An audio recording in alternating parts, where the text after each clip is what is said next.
Amado Padre que estás en los cielos, muchísimas gracias te damos, oh Señor, por el enorme privilegio que nos das un domingo más de poder estar en tus atrios, de poder venir, Señor, y cantarte, alabarte, adorarte, y también por ese enorme favor que nos das de poder escuchar tu palabra, Señor. Por eso hoy, como iglesia, te rogamos, Padre amado, que nos regales toda la dirección desde lo alto, que tu Santo Espíritu nos guíe, para que tu palabra, Señor, haga eco profundo dentro de nosotros y podamos tomar tu bendita palabra y ponerla por obra.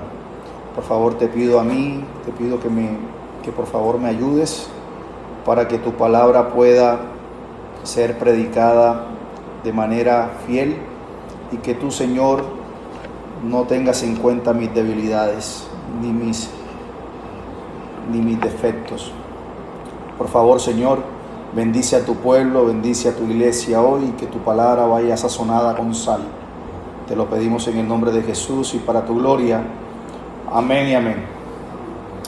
Mis hermanos queridos, vamos a continuar con nuestra serie de sermones expositivos en la carta del apóstol Pablo a los romanos. Este es el sermón número 29 de nuestra serie, así que les invito a que me acompañen a Romanos capítulo 7. Vamos a exponer los versículos del 7 al 13. Romanos 7 del 7 al 13. Cuando lo encuentre, como siempre, les pido por favor se coloque sobre sus pies para que reverenciemos juntos la bendita palabra de Dios. Leo para ustedes Romanos 7 del 7 al 13. Pregunta Pablo: ¿qué diremos pues? ¿La ley es pecado? En ninguna manera. Pero yo no conocí el pecado sino por la ley, porque tampoco conociera la codicia si la ley no dijera no codiciarás.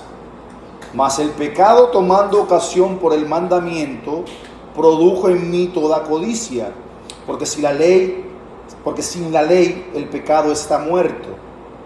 Y yo sin la ley vivía en un tiempo, pero venido el mandamiento, el pecado revivió y yo morí. Y hallé que el mismo mandamiento que era para vida, a mí me resultó para muerte. Porque el pecado, tomando ocasión por el mandamiento, me engañó y por él me mató. De manera que la ley a la verdad es santa y el mandamiento santo, justo y bueno. Luego lo que es bueno vino a ser muerte para mí, pregunta Pablo, en ninguna manera, sino que el pecado, para mostrarse pecado, produjo en mí la muerte por medio de lo que es bueno, a fin de que por el mandamiento el pecado llegase a ser sobremanera pecaminoso. Amén. Pueden tomar asiento, hermanos. Todos vamos a coincidir, ¿cierto?, que vivimos en un mundo donde por lo general constantemente pensamos que las soluciones a los problemas externos del ser humano siempre se buscan por fuera. Se nos dice, por ejemplo, que si resolvemos la pobreza, los problemas de índice de pobreza, que si de alguna manera mejoramos la política, que si perfeccionamos la educación, entonces mejorando todos estos elementos seguramente vamos a vivir vidas con mayor paz y vidas más felices. Sin embargo, hermanos, la Biblia, con su sabiduría atemporal, nos confronta con una realidad mucho más profunda e incómoda, y es que el problema fundamental de la humanidad no está fuera de nosotros, sino que habita en lo más profundo de nuestro ser.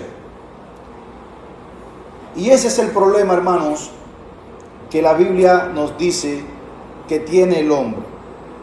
¿Y el problema cuál es, mis amados hermanos? El problema es el pecado. La semana pasada nosotros explorábamos la idea de que la ley de Dios es buena, justa, es santa, justa y buena. Pero hoy el apóstol Pablo nos va a llevar a una reflexión aún más penetrante y a veces dolorosa, porque el apóstol Pablo nos va a mostrar cuál es el verdadero propósito de la ley moral de Dios, de los 10 mandamientos. Nos va a enseñar que la ley, aunque es perfecta, ¿cierto?, no fue dada para salvarnos. Fue dada, paradójicamente, sí, para revelarnos con una claridad implacable cuán pecadores somos, pero también nos fue dada para mostrarnos cuán desesperadamente necesitamos de un Salvador. Y en estos versículos, Pablo nos va a ilustrar, nos va a enseñar con una maestría teológica impresionante y nos va a hacer una guía por un recorrido bajo su propia experiencia incluso, y nos va a revelar esta verdad, una verdad universal. Que estos pasajes, hermanos, no solo confrontan nuestra falta o nuestra falsa justicia, sino que también nos dice que más allá de lo que pensemos existe un estándar santo, un estándar divino, el cual debemos observar. Porque nuestra falsa justicia, hermanos, nos vive todo el tiempo diciendo que somos autosuficientes. Muchas veces nos vive o nos hace pensar que somos buenos, y por supuesto terminamos muy alejados de la realidad en nuestras vidas cristianas, porque nosotros estamos muy lejos de los estándares de la justicia de Dios.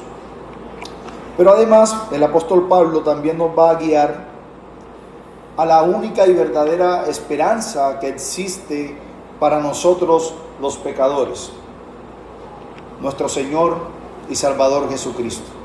Así que, hermanos, hoy veremos cómo la ley, lejos de ser un camino de salvación, se convierte en la señal que nos apunta directamente a la necesidad de un Redentor.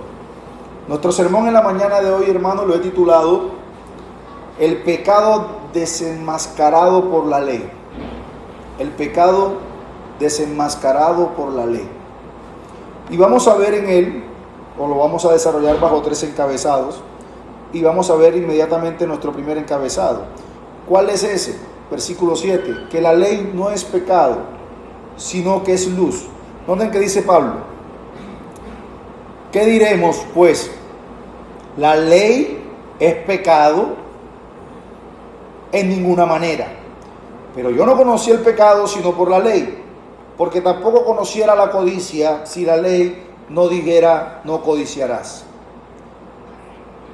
Hemos venido hablando muchas veces de cómo Pablo usa o ilustra de una manera sencilla su doctrina para que podamos comprenderla de mejor manera.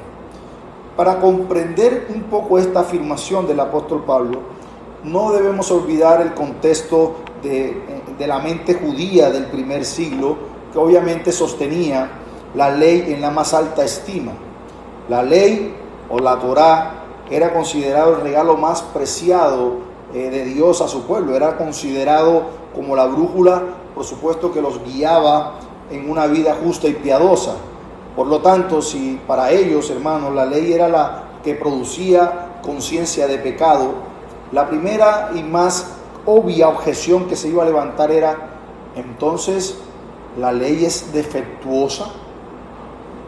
O peor aún, podrían preguntarse: entonces, ¿la ley, según lo que Pablo está diciendo acá, es pecaminosa?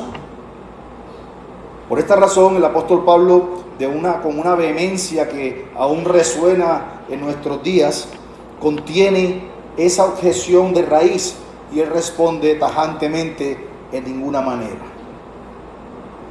Él les dice: miren, la ley no es pecado, al contrario, la ley es la manifestación pura y santa del carácter de un Dios perfecto.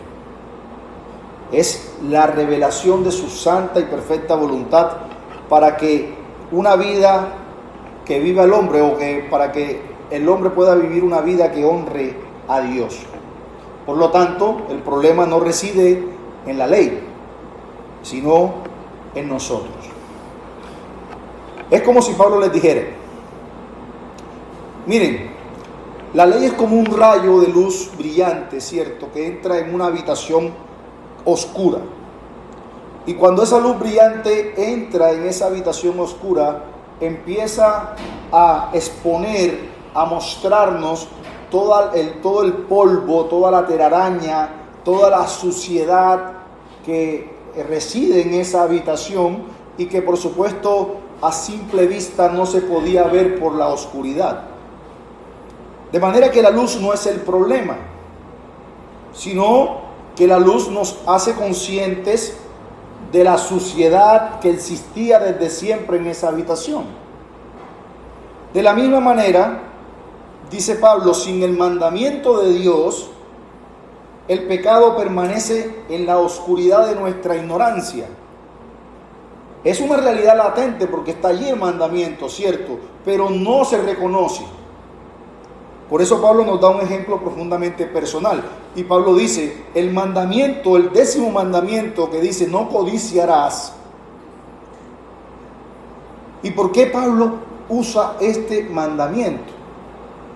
Es interesante porque es el único mandamiento que no requiere acción. No requiere acción. No se fija tanto en lo externo, sino en lo interno. Pero lo veremos más adelante. Porque noten, Pablo, como un judío devoto, como un fariseo devoto, que como vemos en la carta a los filipenses, se enorgullecía de su cumplimiento de la ley externa. Él, por supuesto, no había matado, él no había robado, él no había cometido adulterio, su justicia era a la vista de todos los hombres impecable, pero el 10º mandamiento no se enfoca, repito, en una acción externa, sino en una intención interna. Ese 10º mandamiento, no codiciarás, se enfoca en ese deseo incontrolable de ¿qué? De poseer lo que le pertenece a otro. Y es precisamente este mandamiento el que confronta al apóstol Pablo con la realidad de su propio corazón, que a menudo ¿qué? Albergaba deseos egoístas, deseos pecaminosos. Se dio cuenta, hermanos, que no solo había fallado en sus acciones, sino que también su corazón mismo estaba corrompido por el pecado. El mandamiento no codiciarás, por supuesto, no causó la codicia en Pablo. Quiero ser claro con eso. Pero sí que hizo.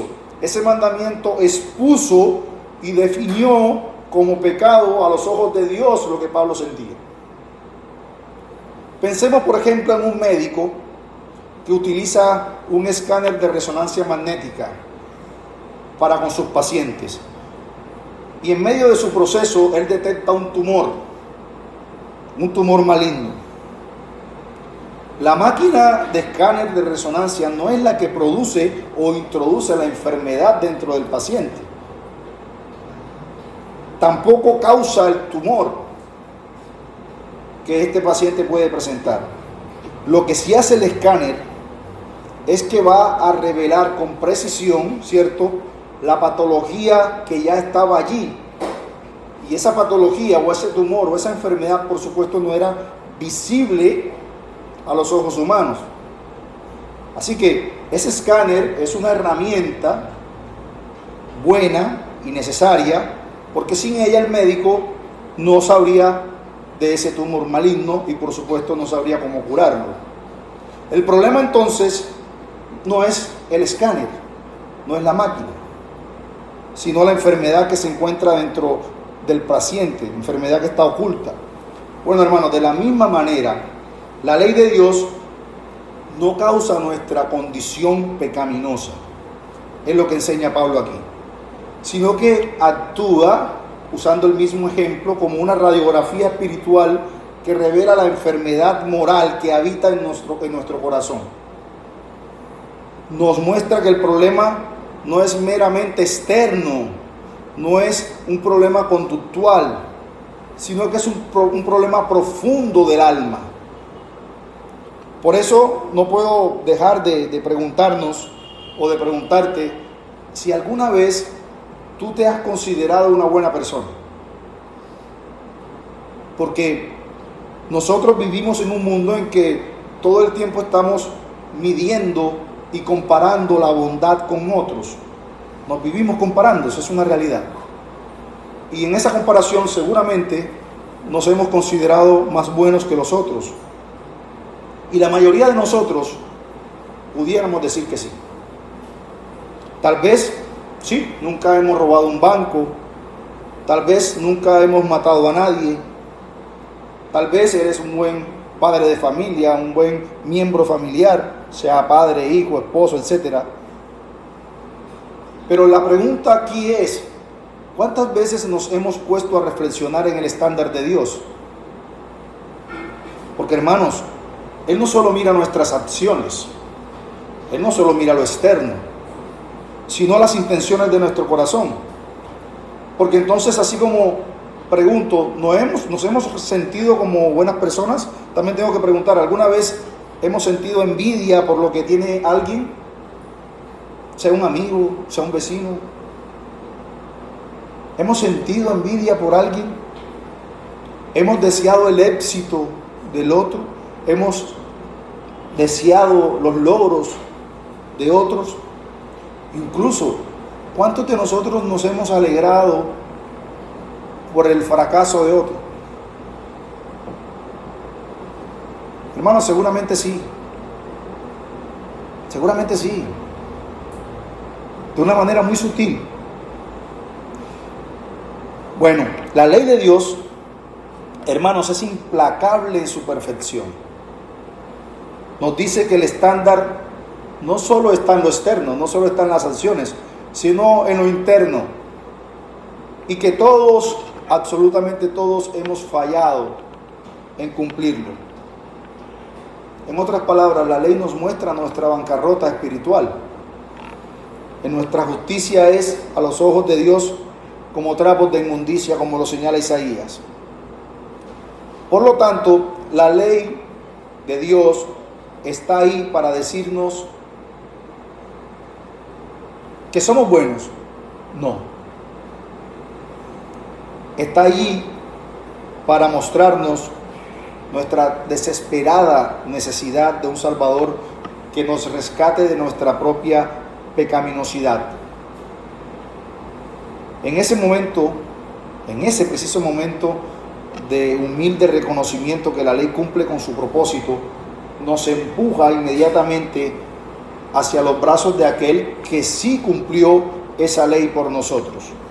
Sin embargo, aunque la ley revela el pecado y nos conduce a Cristo, es interesante que el apóstol Pablo va a ir mucho más allá y muestra otra realidad que también es alarmante.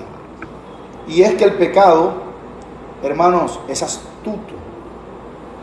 Es muy astuto. Es engañoso. El pecado utiliza precisamente esa misma ley que es santa, justa y buena para producir más maldad en el corazón humano. Es decir, noten, aquello que Dios da para vida, el pecado lo convierte en instrumento de muerte. Y eso nos lleva a considerar nuestro segundo punto. Veamos entonces cómo el pecado se aprovecha de la ley. Versículo del 8 al 11, noten con atención. Dice Pablo, mas el pecado, tomando ocasión por el mandamiento, produjo en mí toda codicia. ¿Recuerden cuál era el mandamiento? No codiciarás. Porque sin la ley el pecado está muerto. Es decir, si no existiera ese mandamiento, no codiciarás, pues no tengo nada de qué pensar no hacer. Dice el 9, y yo sin la ley vivía en un tiempo, pero venido el mandamiento, ya no estoy ignorante, hay un mandamiento que dice no codiciarás, ¿cierto? El pecado que hizo revivió y yo morí. Y hallé que el mismo mandamiento que era para vida, a mí me resultó para muerte, porque el pecado, tomando ocasión por el mandamiento, me engañó y por él me mató. Noten cómo Pablo introduce la verdad nuevamente sobre la depravación total humana.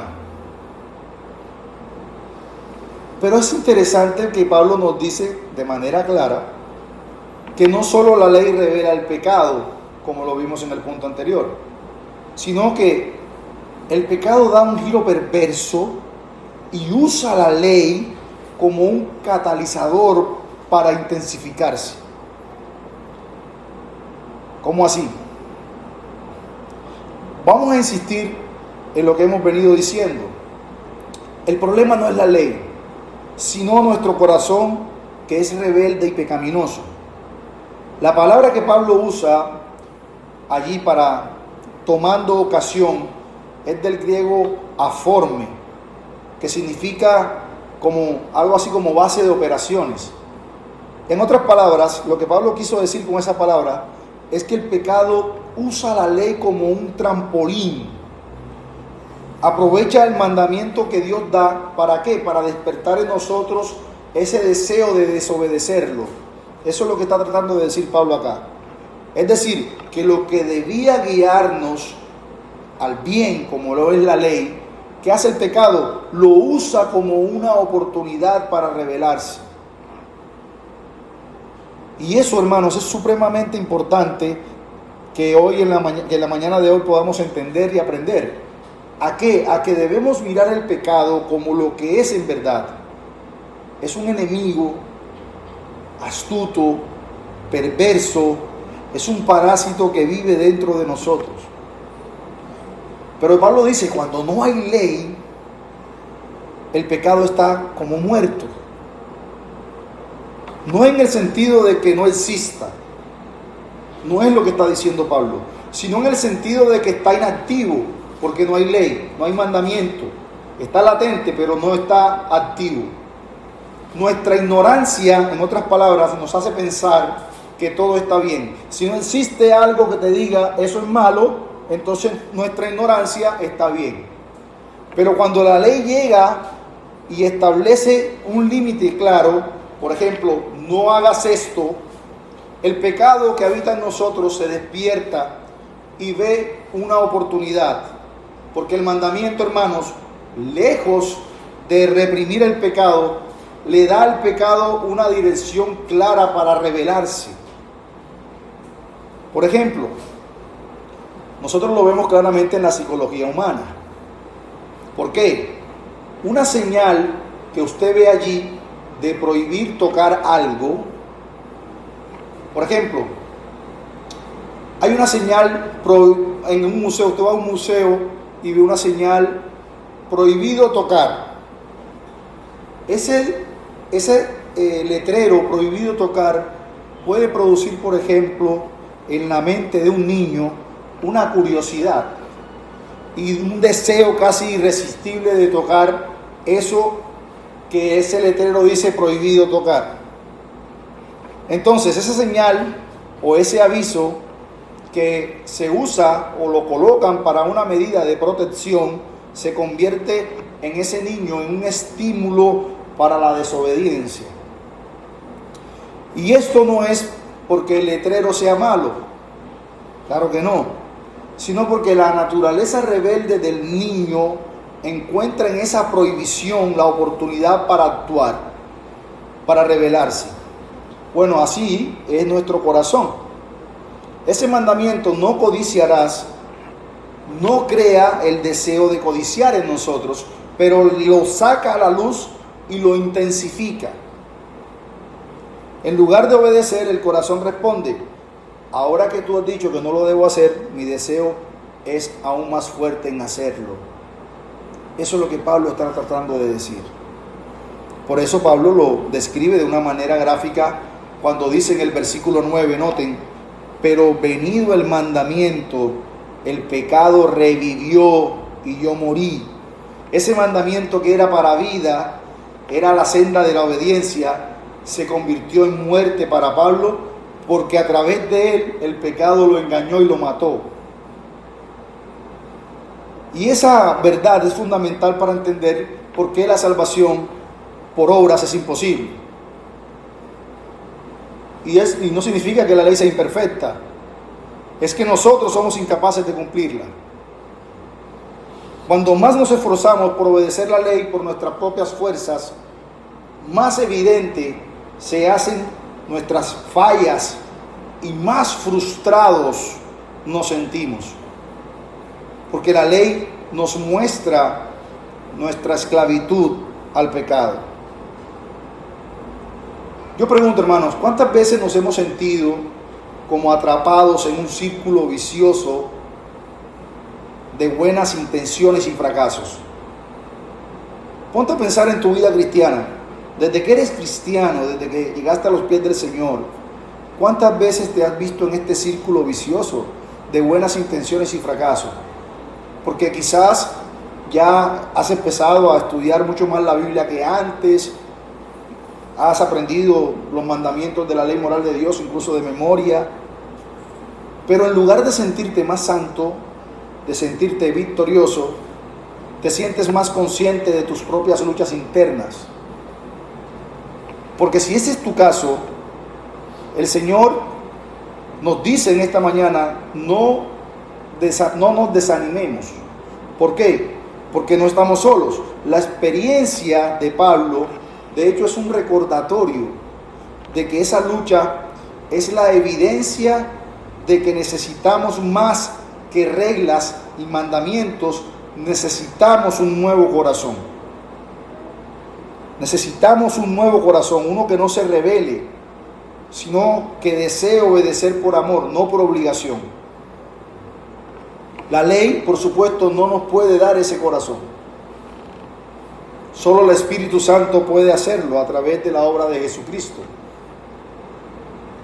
Así que el peor error que podemos cometer como cristianos es tratar de ser una mejor persona simplemente esforzándonos en cumplir reglas religiosas o morales. Hermano, te aseguro hoy, por la verdad de la Escritura, que terminaremos en la más profunda frustración e hipocresía si pensamos hacer eso en nuestro brazo, en nuestra fuerza. Porque podrás aparentar que todo está bien, seguramente podremos hacerlo, pero dentro sabemos que está mal, que estamos fallando, y por una sencilla razón, y es que la vida cristiana Dios no la diseñó para que la vivamos como una lista de mandamientos que empezamos a tachar por medio de nuestro esfuerzo. Es una vida, al contrario, de dependencia total a la obra de Dios en nosotros, esa que Cristo ejecutó. Por eso hablábamos de que necesitamos que Dios nos dé un corazón nuevo, un corazón que ame la justicia y que odie el pecado de una manera genuina. Y solo Jesucristo puede obrar esa transformación en nosotros. Él es el único que puede darnos un corazón nuevo y librarnos de la tiranía del pecado que se aprovecha de la ley para matarnos. Así que no debemos buscar la salvación en nuestra propia obediencia, sino en Cristo. Ahora bien, para la gloria de Dios, el apóstol Pablo no se queda allí. Él ahora nos va a enseñar algo igualmente importante, que la ley, aunque es santa, justa y buena, deja al descubierto nuestra verdadera condición, porque revela cuán profundo o cuán profundamente el pecado nos ha dañado. Y eso nos lleva a considerar nuestro último epígrafe. Veamos entonces cómo la ley es santa, pero revela nuestra miseria. Versículos 12 y 13. Dice Pablo: de manera que la ley a la verdad es santa, y el mandamiento santo, justo y bueno.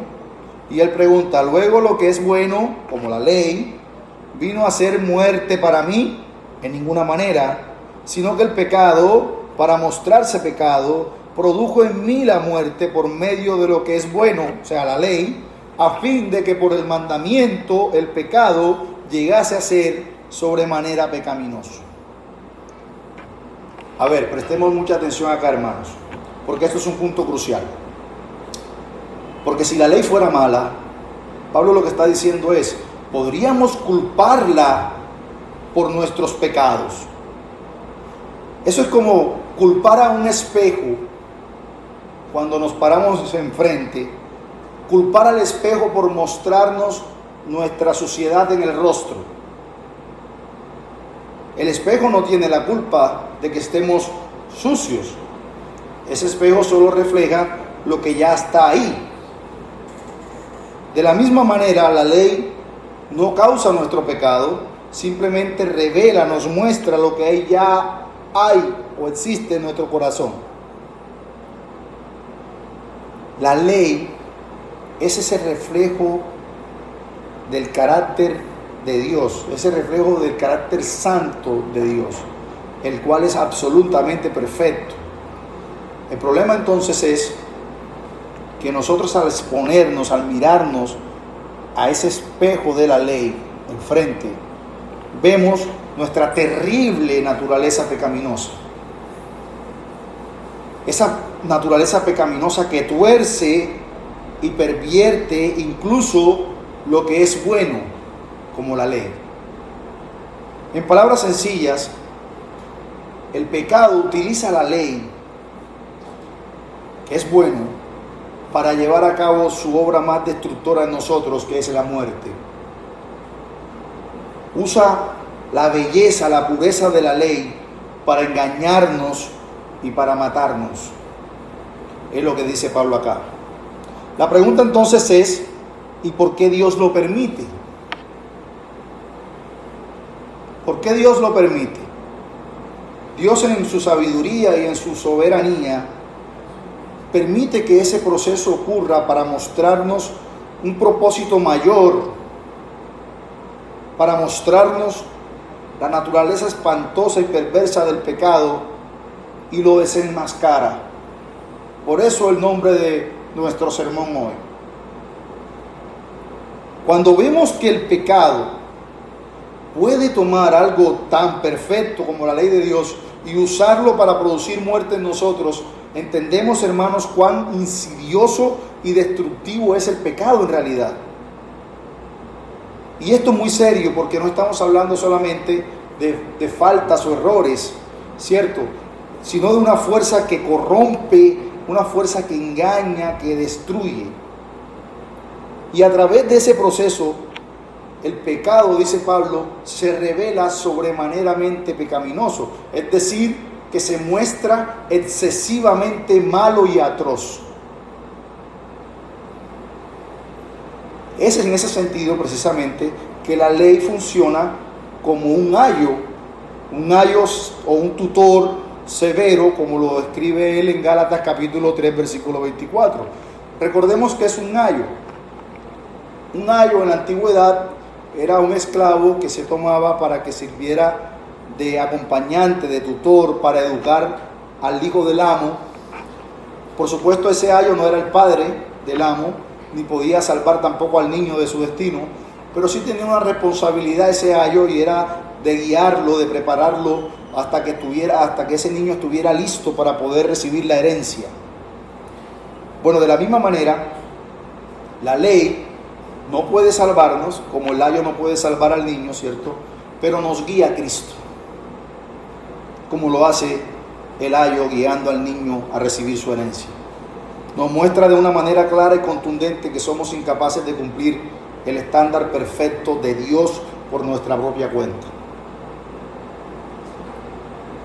La ley, hermano, nos señala el inmenso abismo que existe entre la santidad absoluta de Dios y nuestra pecaminosidad atroz. Es como si la ley nos llevara a un callejón sin salida, donde solo hay un camino posible. ¿Cuál es ese camino? Reconocer nuestra total incapacidad, reconocer nuestra necesidad desesperada de un Salvador.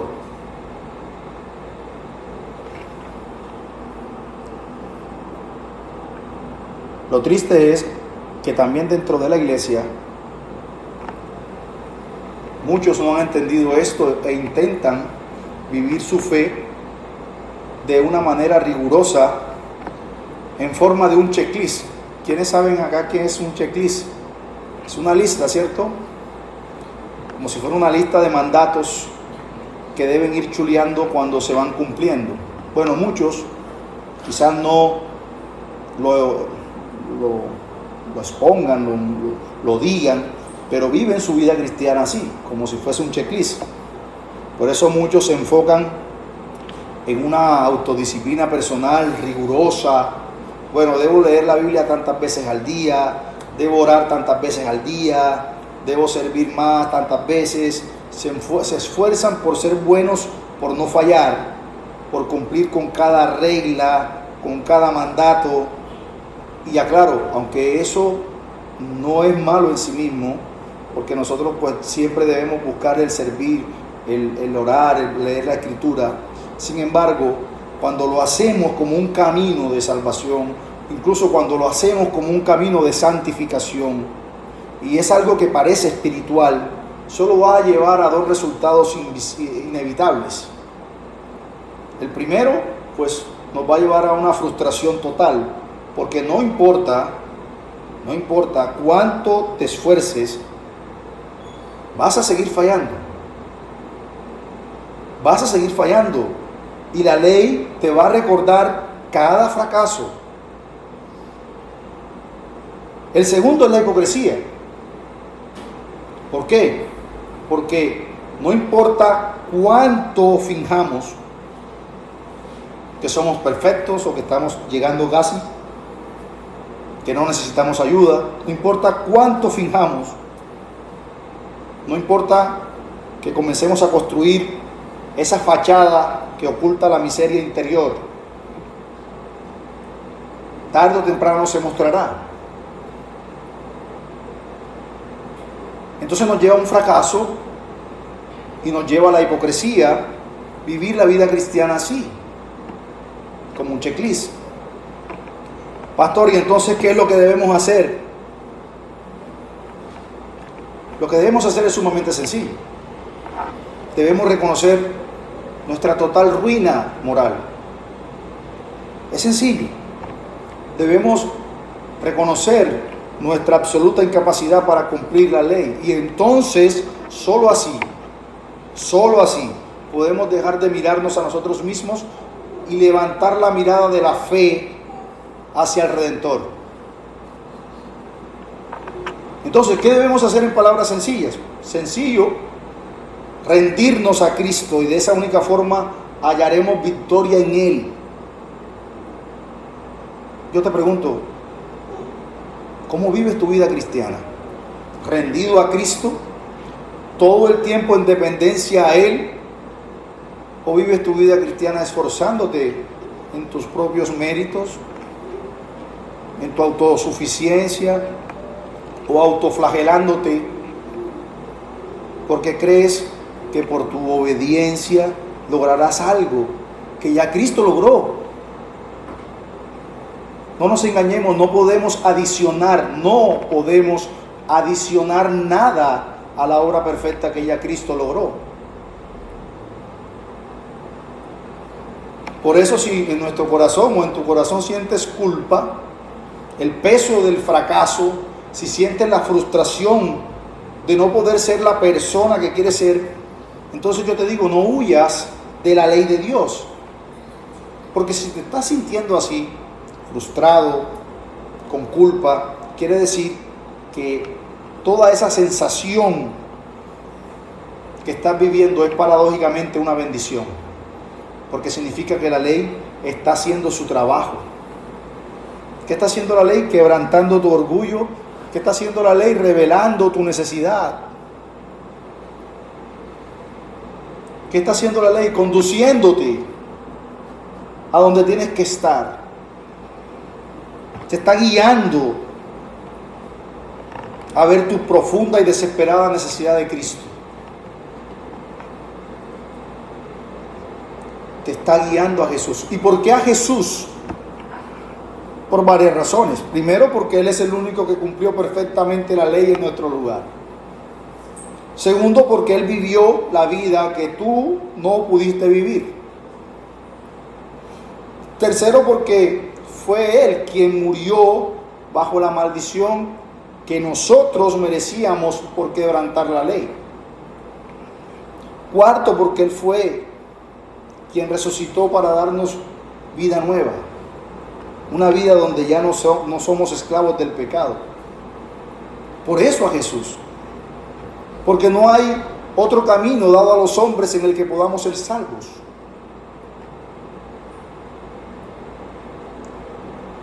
Por eso te digo, no huyas de la acusación de la ley, sino que debes dejarte guiar por ella, porque te va a llevar a un solo lugar, te llevará a los pies de la cruz. Y te aseguro que allí encontrarás el perdón, la gracia y la libertad que tu corazón necesita. La ley, hermanos, te muestra la enfermedad, pero la gracia en Cristo te da la medicina. Ya para terminar, quiero que lea conmigo un momento Isaías capítulo 55, versículos 6 al 7.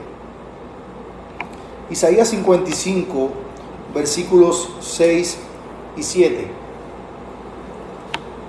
Dice el profeta Isaías: buscad a Jehová mientras puede ser hallado, llamadle en tanto que está cercano.